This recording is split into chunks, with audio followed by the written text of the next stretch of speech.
Una de las profecías más revelantes de la Biblia es la profecía contra Gog y Magog, y esta se encuentra exclusivamente en el libro de Ezequiel, en los capítulos que van del 38 al 39. Allá en Ezequiel capítulo 38, los versículos que van del 1 al 2 dicen de la siguiente manera: Vino a mí palabra de Jehová, diciendo: Hijo de hombre, pon tu rostro contra Gog, en la tierra de Magog, príncipe soberano de Mesec y Tubal, y profetiza contra él. Con estas palabras inicia esta interesante profecía que hoy por hoy es una de las más estudiadas por los diferentes teólogos, y en nuestro estudio bíblico vamos a considerarla. Esta es la tercera parte del estudio del libro de Ezequiel, el cual a su vez corresponde a una serie de estudios bíblicos referente a los profetas mayores. Hoy vamos a iniciar el estudio de esta profecía, la profecía contra Gog y Magog, que se encuentra en el libro de Ezequiel.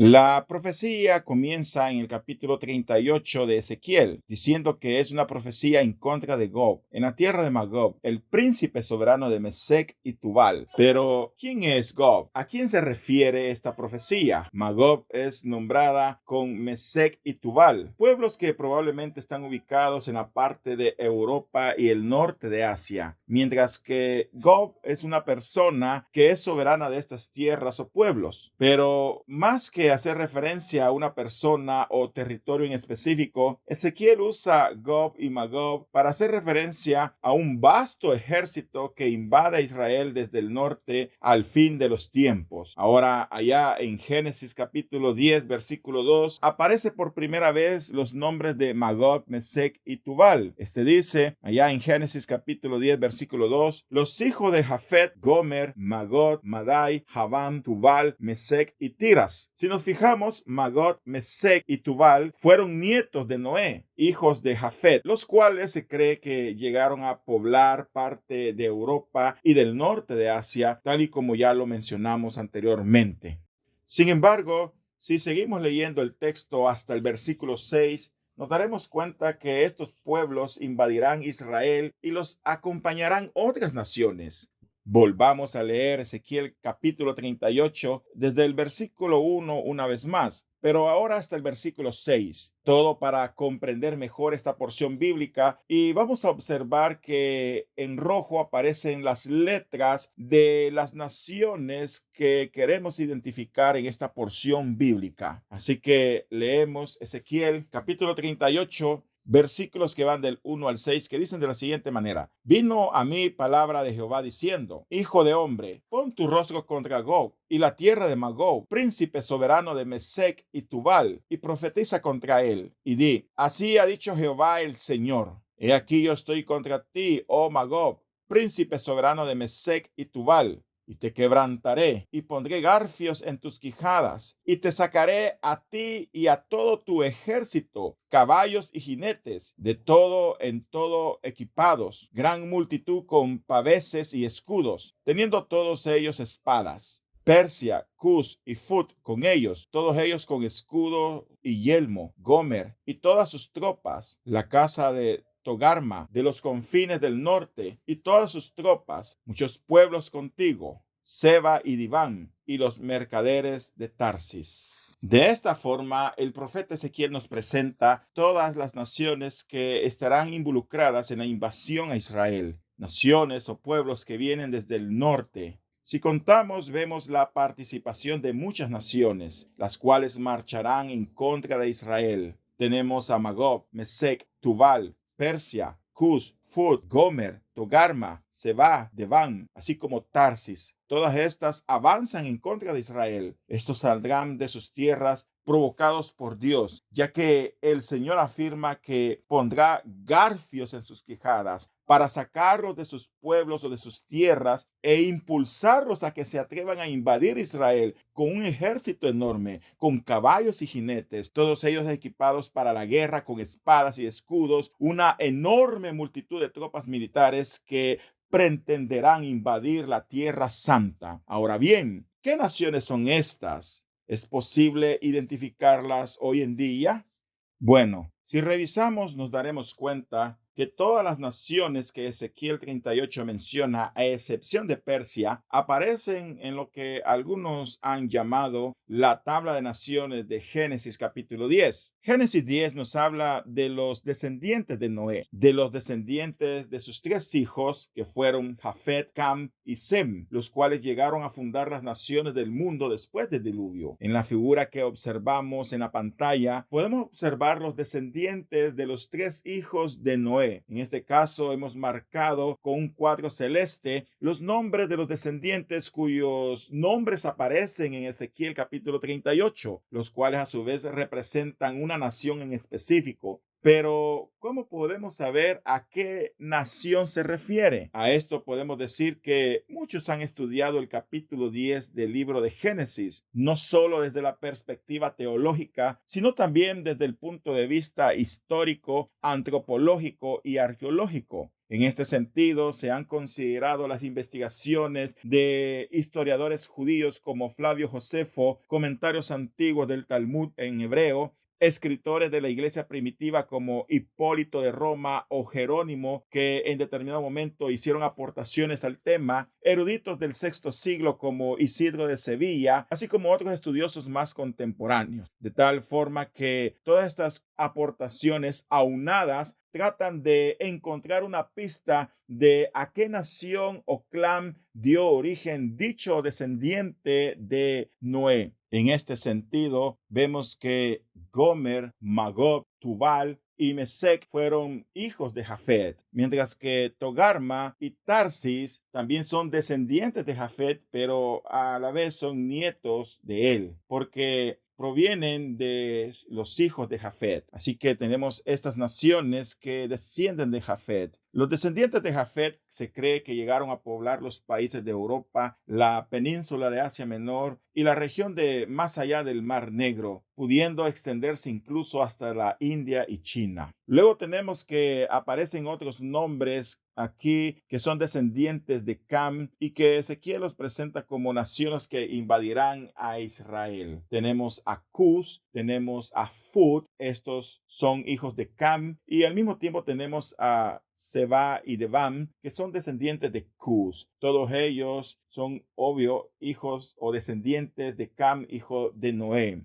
Los descendientes de Cam emigraron hacia África, Arabia, Siria, Palestina y Mesopotamia, según los estudios que los expertos han hecho. Estos son los pueblos o naciones que aparecen en el libro de Ezequiel que invadirán desde el norte a la nación de Israel. En la tabla uno puede observar cada uno de los descendientes y cómo estos llegaron, de acuerdo a los estudiosos, a fundar pueblos que luego se convirtieron en naciones, las cuales hoy por hoy nosotros podemos rastrear. Asimismo, en la tabla aparecen los descendientes de Sem, que fueron los que, según los estudiosos, se extendieron a lo largo de Mesopotamia, Siria, Persia y aún llegaron hasta la India. Sin embargo, ninguno de estos aparece en la profecía de Ezequiel 38 como una nación que invadirá a Israel. Así que de esta forma podemos ver que a través del estudio de estas tribus o clanes que llegaron a fundar los descendientes de Noé, los estudiosos han llegado a rastrear el origen o la nación a la cual ellos dieron paso. Y esto es lo que vamos a ver a continuación.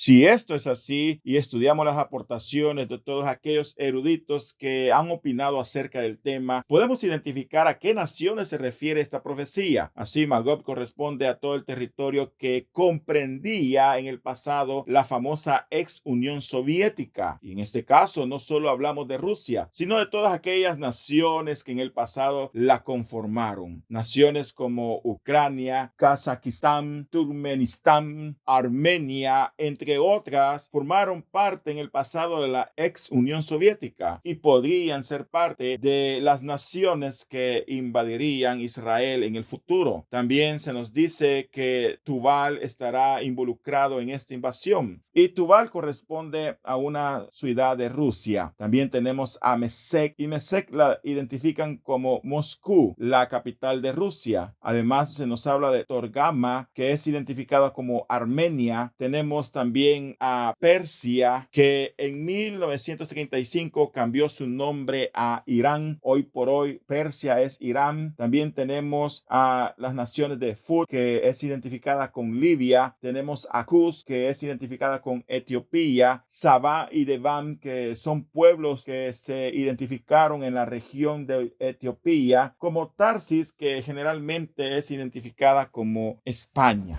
De esta forma vemos que muchas naciones, no solo de Europa y del norte de Asia, invadirían Israel en el futuro, sino también está hablando de naciones del continente africano, como lo es Etiopía y Lidia, que corresponden a las tierras de Fut, Cus, Saba y Devam. Así que de esta forma, esta profecía nos presenta que todas estas naciones vendrán en contra de Israel. Por ello, el texto hace sobresalir el hecho de que estas tropas serán muy numerosas y que vendrán a Israel, pero serán atraídas por Dios, como alados por un garfio que es introducido en la quijada de un ser, y son atraídos directamente a donde el Señor quiere que ellos lleguen. Aunque estas naciones se llenarán de soberbia pensando de que ellos son los dueños de su propio destino, pero la verdad es que en medio de este mal que ellos pretenden hacer, la voluntad de Dios se estará cumpliendo.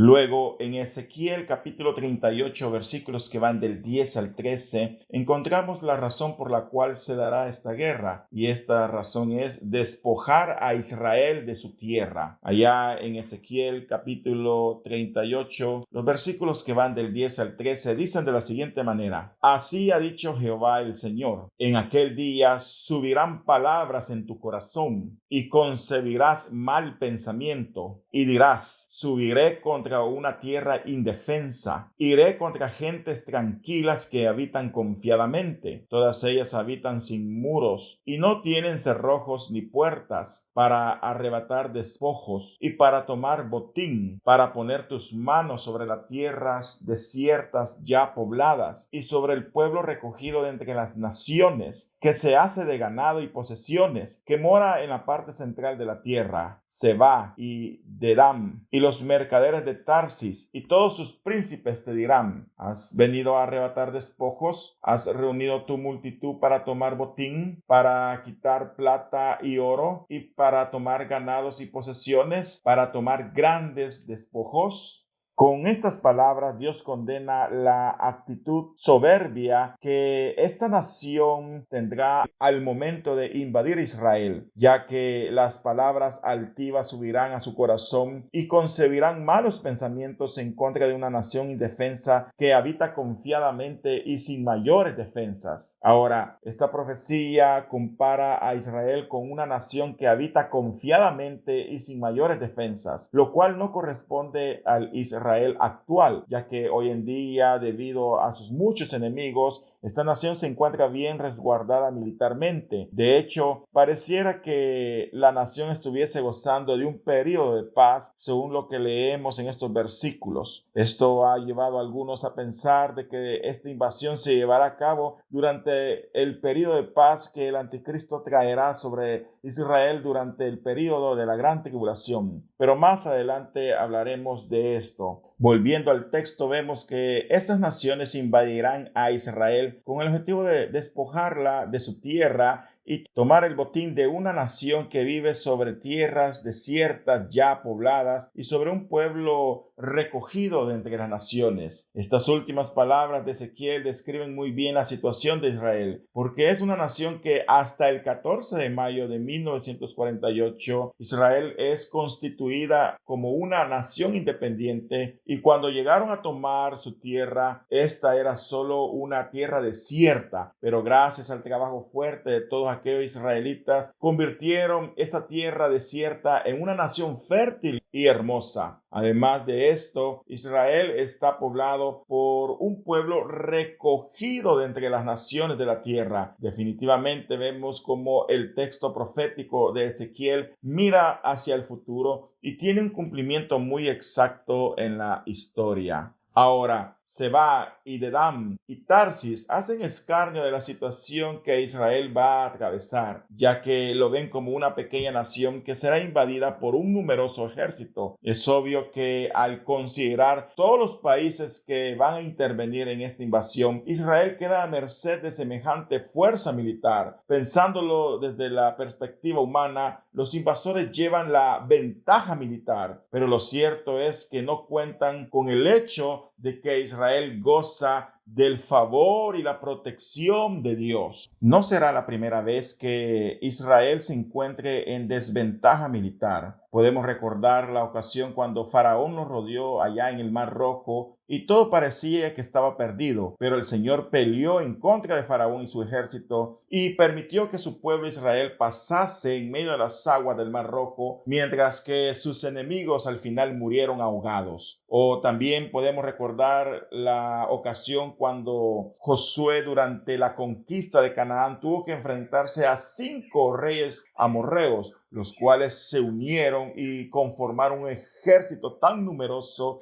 que parecía que Israel estaba en desventaja numérica. Sin embargo, Josué e Israel confiaron en el Señor y el Señor les dio la victoria con grandes portentos y señales. Esto lo podemos ver allá en Josué capítulo 10. Pero también podemos recordar el caso de Gedeón, que con tan solo 300 hombres venció al ejército de los madianitas, que era muy numeroso y sus campamentos parecían como langostas plantados sobre la arena del desierto. Así lo podemos ver allá en el libro de Jueces. Y así en la actualidad Israel se encuentra rodeado por muchas naciones enemigas que quieren destruirlo. Pero al final es el Señor Dios Todopoderoso el que los guarda, el que los protege y les da la victoria en todas sus batallas. Así que aunque estas naciones se van a confabular en contra de Israel en el futuro y pareciera que Israel está perdido ante tan numeroso ejército, pero al final Dios los respaldará y Dios le dará la victoria a su nación Israel.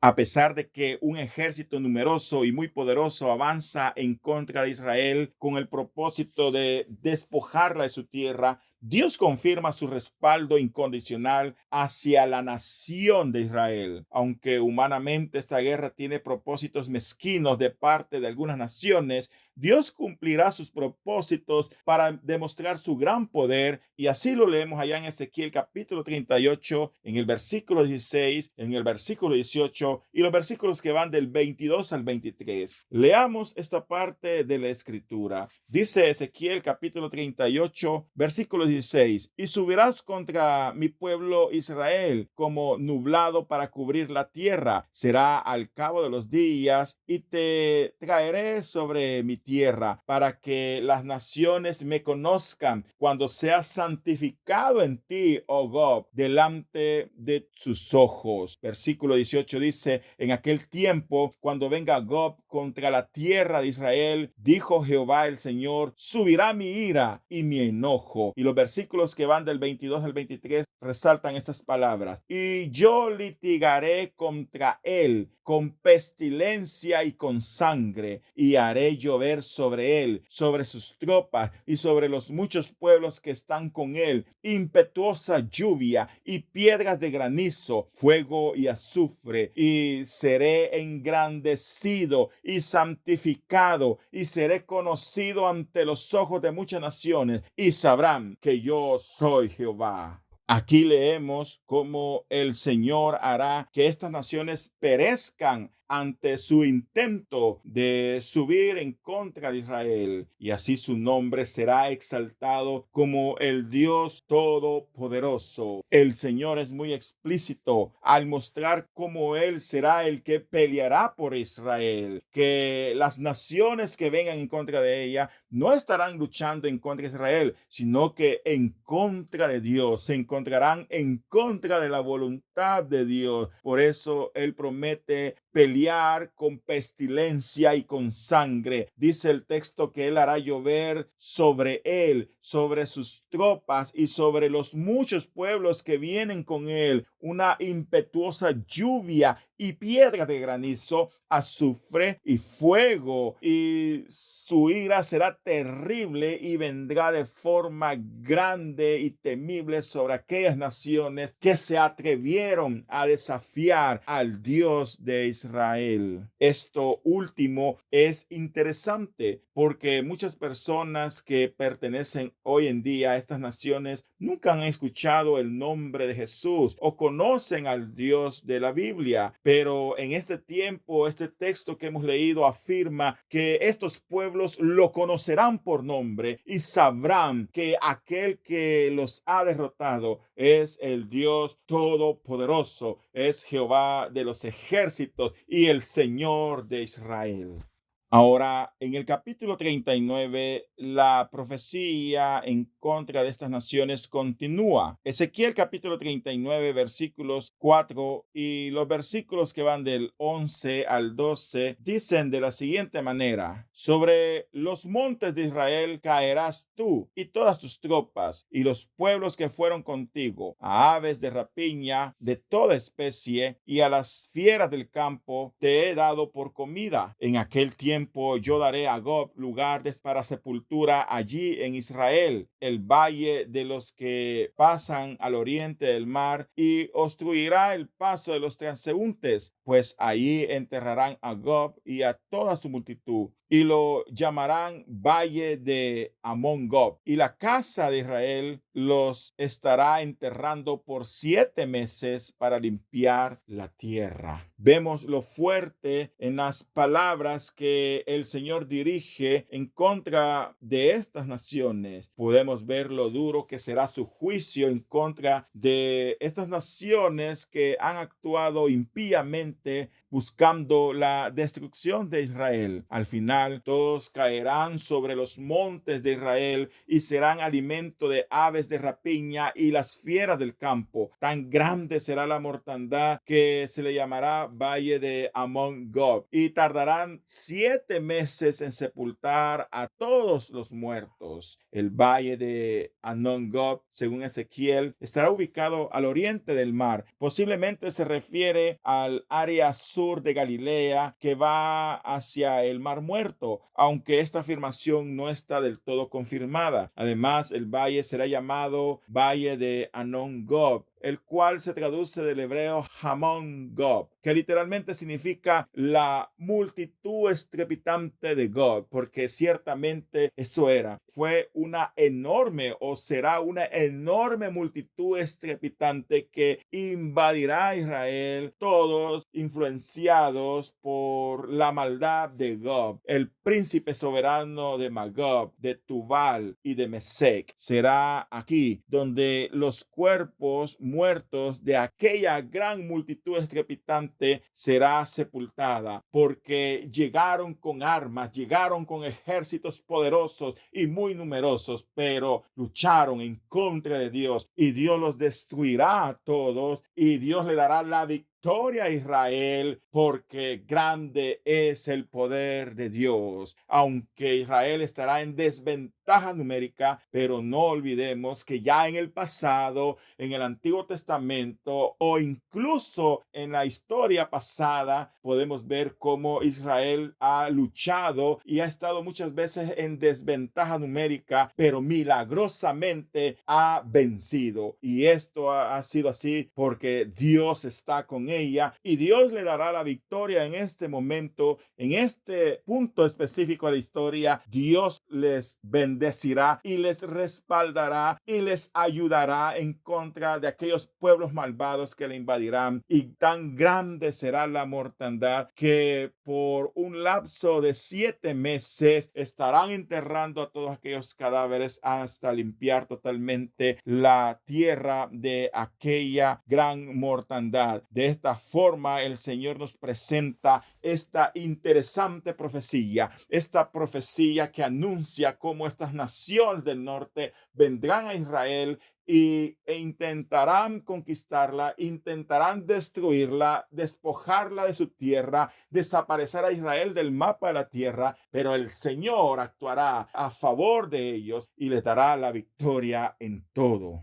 Luego, después de considerar todo esto, después de haber estudiado los detalles de esta interesante profecía en contra de Gog y Magog, surge la siguiente pregunta: ¿cuándo tendrá lugar la batalla de Gog y Magog? ¿Cuándo ocurrirá todo esto que hemos estado estudiando? ¿Cuándo tendrá un cumplimiento exacto esta profecía? Bueno, esa es una interesante y muy buena pregunta. Sin embargo, al respecto, hay algunas teorías al respecto, de las cuales nosotros vamos a mencionar dos de ellas. La primera afirma que la guerra de Gog y Magog será antes de que comience la gran tribulación. Este punto de vista apunta al hecho de que después de la batalla, el pueblo de Israel estará quemando las armas de sus enemigos durante 7 años y pasarán 7 meses enterrando a sus muertos.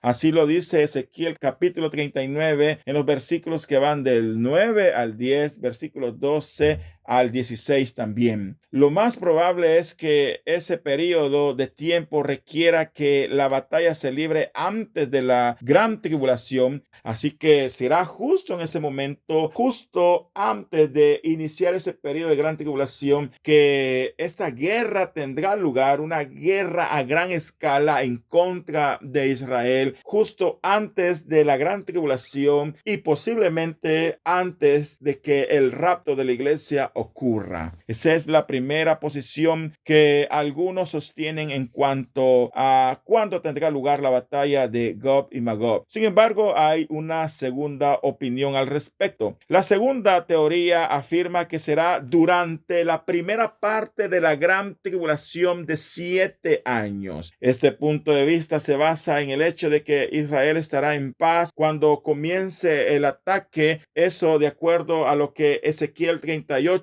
versículo 8 y 11 afirman. Se supone que la seguridad de la que disfruta Israel es el resultado del pacto de Israel con el anticristo al comienzo de la tribulación, que representa o que corresponde a la semana 70 de Daniel. Esto de acuerdo a Daniel capítulo 9, versículo 27. Así que esas son las dos teorías que hoy por hoy se manejan. Sin embargo, la mayoría opina que la guerra de Gog y Magog se dará justo antes de que comience la gran tribulación. Tiene que comenzar a perfilarse las condiciones para que esta guerra dé origen, y con ello estaríamos ya a las puertas de que ocurra la gran tribulación y de que la final trompeta suene para que la iglesia sea raptada de esta tierra, de tal manera que esta guerra vendría a ser una señal más de que el tiempo del regreso de nuestro Señor Jesucristo por segunda vez a esta tierra se acerca. Ahora, otra pregunta que también podemos hacernos ¿es la guerra de Gog y Magog la misma que aparece allá en Apocalipsis capítulo 20, versículo 8? Bueno, la respuesta es no. La guerra de Gog y Magog de Ezequiel capítulo 38 al 39 no es la misma que aparece allá en Apocalipsis capítulo 20, versículo 8. Pero leamos qué dice Apocalipsis capítulo 20, versículo 8. Dice la palabra de Dios: y saldrá a engañar a las naciones que están en los 4 ángulos de la tierra, a Gog y Magog, a fin de reunirlos para la batalla, el número de los cuales es como la arena del mar. Esto es lo que dice Apocalipsis capítulo 20, versículo 8. Si nos ubicamos en el tiempo, nos daremos cuenta de que esta guerra que en el libro de Apocalipsis se menciona como Gog y Magog no son las mismas. La de Ezequiel se dará antes de que ocurra la gran tribulación, como ya lo vimos previamente, mientras que esta guerra que está está ocurriendo aquí en Apocalipsis capítulo 20, versículo 8, ocurrirá al final del milenio, después de que el diablo, después de ser liberado, después de 1000 años de que el diablo fue encadenado, el diablo es liberado y comenzará a influir nuevamente en toda la humanidad para que estos vuelvan a rebelarse en contra de Dios, y de esta forma armará un ejército tremendo, muy numeroso como la arena del mar, tal y como lo dice el texto de Apocalipsis, para ir en contra de Dios. Pero es obvio que este ejército de Satanás será derrotado, y Satanás, en su último intento de ir en contra de la voluntad de Dios, fracasará y será vencido, y no solo él, sino todo su ejército, y él será arrojado al lago que arde con fuego y azufre, y ahí será atormentado por sus maldades por toda la eternidad. Y luego, después de esto, viene el juicio del gran trono blanco, donde los mares y el Hades entregarán los muertos, y estos serán juzgados de acuerdo a sus obras. Los libros se abrirán y serán leídos, y los muertos ahí puestos de pie, de toda lengua, de toda nación, multitudes de ellos, serán juzgados de acuerdo a sus maldades. Todos aquellos que rechazaron a Cristo, que no quisieron nada con Dios, ahora estarán delante del gran juez, que es Jesucristo, sentado en su trono blanco, y ellos serán juzgados por sus maldades y serán arrojados al lago que arde con fuego y azufre, que es la segunda muerte. Así que definitivamente la guerra de Gog y Magog, que aparece allá en Apocalipsis capítulo 20, versículo 8, no es la misma que Ezequiel capítulo 38 y 39, porque estamos ubicados en dos tiempos diferentes. Sin embargo, el libro de Apocalipsis utiliza los términos de Gog y Magog para hacer referencia a el intento de Satanás de querer volverse en contra de Dios, armando un ejército de todos los seres humanos de aquel entonces para rebelarse en contra de Dios en su último intento de ir en contra de su voluntad. Pero al final fracasará, como ya lo hemos mencionado anteriormente. Luego, después de esto, podríamos también hacernos otra pregunta. La pregunta ¿es la guerra de Gog y Magog la misma guerra de Megiddo o Armagedón que aparece en Apocalipsis? Bueno, la respuesta a esta pregunta es no. La guerra de Gog y Magog de Ezequiel capítulo 38 y 39 no es la misma guerra de Armagedón o Megiddo. Allá en Apocalipsis capítulo 16, versículos que van del 12 al 14 y el versículo 16 dicen de la siguiente manera: el sexto ángel derramó su copa sobre el gran río Éufrates, y el agua de este se secó, para que estuviese preparado el camino a los reyes del oriente. Y vi salir de la boca del dragón y de la boca de la bestia y de la boca del falso profeta 3 espíritus inmundos a manera de ranas, pues estos son espíritus de demonios que hacen señales y van a los reyes de la tierra en todo el mundo para reunirlos a la batalla de aquel gran día del Dios Todopoderoso. Los reunió en el lugar que en hebreo se llama Armagedón. Aunque la guerra de Gog y Magog constituye una gran invasión sobre Israel, definitivamente no es la misma guerra que aparece allá en Apocalipsis capítulo 16, que es conocida como la guerra de Armagedón, donde el anticristo guiará a todas las naciones a una final lucha al final de la gran tribulación. Esta guerra de Gog y Magog constituye otra gran batalla que tendrá lugar antes del inicio de la gran tribulación, mientras que la guerra de Armagedón es al final de la gran tribulación. Además, la guerra de Armagedón tendrá lugar en el valle de Megiddo, mientras que la guerra de Gog y Magog se realizará en los montes de Israel, de acuerdo a lo que Ezequiel nos ha enseñado. De esta forma podemos ver cómo estas guerras son totalmente diferentes a la que Ezequiel profetiza. Sin embargo, por medio de su palabra, el Señor nos advierte del terrible tiempo que se acerca para los los habitantes de esta tierra. Hoy en día el mundo se pierde en sus ideologías y pecados. Han sacado a Dios de su vida, pero ahora más que nunca nosotros los cristianos tenemos que afirmarnos y predicar su palabra. De hecho, el Señor siempre le recalcó esta responsabilidad a su profeta Ezequiel. Allá en Ezequiel capítulo 18, versículo 20, el Señor exhorta a su profeta con estas palabras: el alma que pecare, esa morirá. El hijo no llevará el pecado del padre, ni el padre llevará el pecado del hijo. La justicia del justo será sobre él, y la impiedad del impío será sobre él. Nosotros no debemos olvidar esta advertencia. Cada uno debe dar cuentas por lo que hace en esta tierra, pero nosotros debemos guardarnos de la maldad de este mundo, porque hemos puesto nuestra esperanza en Cristo Jesús, quien nos ha perdonado de nuestros pecados y nos ha dado vida eterna. Ciertamente la paga del pecado es muerte, y el alma que pecare, como dice Ezequiel, ciertamente morirá. Pero mayor es la dádiva de Dios. Su regalo es vida eterna en su Hijo Jesucristo, tal y como lo dice su palabra allá en Romanos capítulo 6, versículo 23, que dice: porque la paga del pecado es la muerte, mas la dádiva de Dios es vida eterna en Cristo Jesús, Señor nuestro. Así que perseveremos en la fe, mantengámonos firmes, mantengamos nuestras creencias cristianas firmes en medio de este mundo que convulsiona, en medio de este mundo materialista, en medio de este mundo lleno de ideologías en contra de Dios, ideologías blasfemas, modos y conductas pecaminosas, entregadas totalmente a la depravación y placeres temporales de este mundo, entregados a la vanagloria de la vida. Nosotros debemos luchar, porque aunque parezca quizás a veces que es infructuoso, aunque parece que no avanzamos, aunque parece que el bien no prevalece, pero no es así.